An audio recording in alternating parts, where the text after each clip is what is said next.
सत्यराम विरह के बारे में बता रहे हैं दादू जी महाराज। जब विरह आया दर्द सो तो मीठा लागा राम, काया लागी कालवे कड़वे लागे काम। जब विरह आया दर्द सो, जब हमारे जीवन के अंदर विरह आया और विरह से जब दर्द उत्पन्न हुआ तो क्या हुआ? मीठा लागा राम, हमारी परमात्मा में रुचि हो गई, परमात्मा से प्रेम हो गया, हम परमात्मा के भजन में लग गए, परमात्मा हमारे को प्रिय लगने लगा। जब विरह आया दर्द सो तो मीठा लागा काम, काया लागी कालवे। वाह, पहले क्या स्थिति थी? शरीर बहुत प्रिय था, देहाशक्ति थी। इस शरीर के श्रृंगार के अंदर ही जो है हम लगे रहते थे महाराज। अथवा जो विषयाशक्ति है उसके अंदर हम रक्त थे, आसक्त थे। तो काया लागी कालवे, तो जो शरीर के जो विषय विकार हैं वो काल की सदृश मालूम पड़ने लगे कि ये तो सब जो है काल की तरफ ले जाने वाले हैं। और कड़वे लागे काम, काम का मतलब सांसारिक कामनाएं। पहले हम सांसारिक कामनाएं करते थे महाराज, पद मिल जाए, धन मिल जाए, सुख मिल जाए। अब वो सारी कामनाएं, इच्छाएं हमारे को कड़वी लगने लगी महाराज। जब विरह आया तो केवल एक परमात्मा ही प्रिय लगने लगा। संसार की आसक्ति समाप्त होगी, देह की आसक्ति समाप्त हो गई, सांसारिक कामनाएं समाप्त हो गई, सांसारिक वासनाएं समाप्त हो गई महाराज। ये विरह ने इस प्रकार का काम कर दिया। वाह वाह। जब विरह आया दर्द सो तो मीठा लागा राम, काया लागे कालवे कड़वे लागे काम। ये करामात कर दी महाराज विरह ने। रज्जब जी महाराज कहते हैं कि गृह दारा सुत वित्त सु, यहु मन भया उदास, जन रज्जब राम ही रम्या, छूट्या जगत निवास। वाह वाह। क्या हो गया? विरह आया जब घर से आसक्ति समाप्त हो गई, स्त्री से आसक्ति समाप्त हो गई, बच्चों से आसक्ति समाप्त हो गई और धन से आसक्ति समाप्त हो गई। गृह दारा सुत वित्त सु, यौमन भया उदास। ये हमारा मन उदास हो गया महाराज। पहले तो हम इसी चक्कर में पड़े थे, घर के चक्कर में, स्त्री के चक्कर में, पुत्र के चक्कर में, धन के चक्कर में। परंतु जब विरह आया तो हम इनसे उदास हो गए। जन रज्जब राम ही रम्या। अब क्या स्थिति है? अब तो राम के अंदर ही रमे हुए हैं, परमात्मा के अंदर ही रमे हुए हैं। छूट्या जगत निवास, इस जगत से आसक्ति छूट गई महाराज हमारी। विरह ने ये करामात करी। और कहते हैं, और विरह की विशेषता बता रहे दादू जी महाराज कि जे हम छाड़े राम को तो रामन छाड़े, दादू अमली अमल थे, मन क्यों कर काढ़े। वाह वाह। अब स्थिति दूसरी हो गई। अब क्या हो गई? जे हम छाड़े राम को, यदि हम परमात्मा को छोड़ना चाहें ना तो परमात्मा की भी हमारे अंदर आसक्ति हो गई। तो राम ने छाड़े, हमारे को राम नहीं छोड़ता है।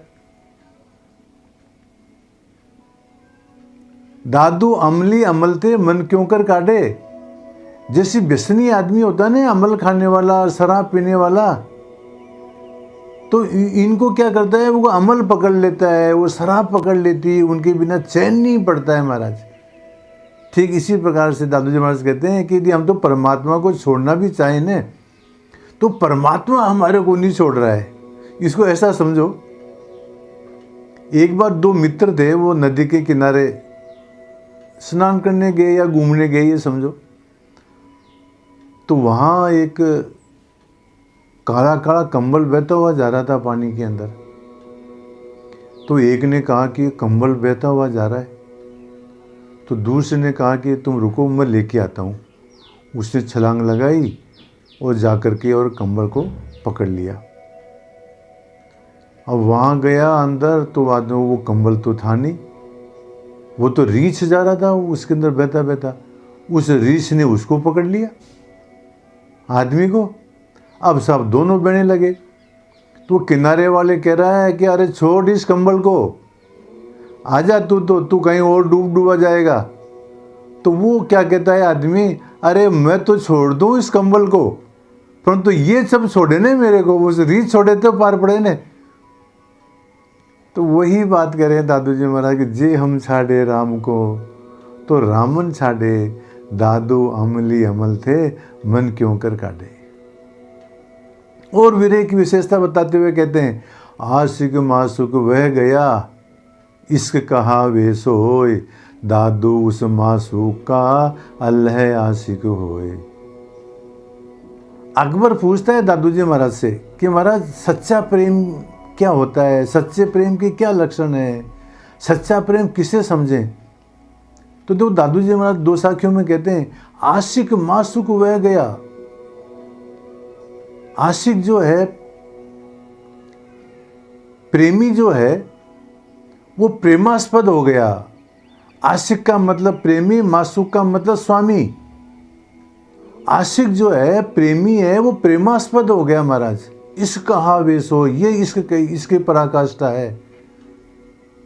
आशिक मासूक वह गया, इश्क कहा वे सोए, दादू उस मासूक का अल्लाह आशिक होए। फिर बाद में जो दादू उस मासूक का, अब क्या हो गया कि मतलब प्रेमी तो प्रेमास्पद हो गया और प्रेमास्पद प्रेमी हो गया, तो महाराज उल्टा परमात्मा प्रेमी की सेवा कर रहा है। और दूसरी साखी समझो इसको, दादू जी महाराज दूसरी साखी बताते हैं, राम विरहनी वह रया और विरहनी वह गई राम, दादू विरह बापुरा ऐसा कर गया काम। वाह वाह। ऐसा समझो जैसे राम और सीता है, तो राम विरहनी वह रया, राम जी चिंतन करते करते सीता हो गए, विरहनी बन गए, और विरहनी वह गई राम। और सीता जो है राम जी का चिंतन करते करते वो राम बन गई। लो, राम विरहनी वह गई वह रया, विरहनी वह गई राम, दादू विरह बापुरा ऐसा कर गया काम। ये जो विरह है ना, इसने ऐसा काम कर दिया। तो दादू जी महाराज से पूछा अकबर ने कि उत्तम इश्क सच्चे प्रेम का क्या लक्षण है। तो सच्चे प्रेम का लक्षण यही है कि जिसका चिंतन करते करते उसी के स्वरूप में हो जाए। जैसे भृंगी जो कीट है, वो भृंगी कीट जिस कीट को लेके आता है, वो कीट उस भृंगी का चिंतन करते करते भृंगी रूप भी हो जाता है महाराज। ये जो है सच्चे प्रेम का लक्षण है।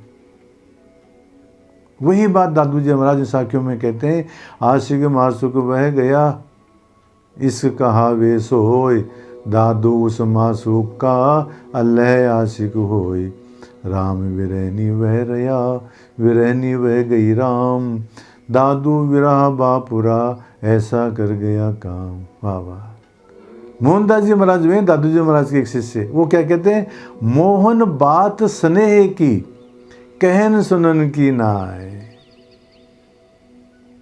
सो मुख देखे ही बने, जो बीते दो माए। मोहनदास जी महाराज कहते हैं कि मोहन राम स्नेह की, कहन सुनन की ना। स्नेह की बात है, प्रेम की बात है, वो कहने और सुनने की बात नहीं है महाराज। उसको हम उसको कह नहीं सकते प्रेम की बात को, वो तो अनुभव गम्य है और उसको सुन भी नहीं सकते। सो मुख देख ही बने, वो तो मुख देखने से ही बनता है महाराज। जो बीते दो माए, जो दोनों के अंदर जो बात घटना घटती है, वो तो देखने से ही मालूम पड़ती है, अनुभवगम्य बात है महाराज। इसको वाणी के द्वारा कहा नहीं जा सकता है। इस प्रकार से दादू जी महाराज ने इन साखियों के अंदर विरह की विशेषताओं का वर्णन किया है। सत्य राम।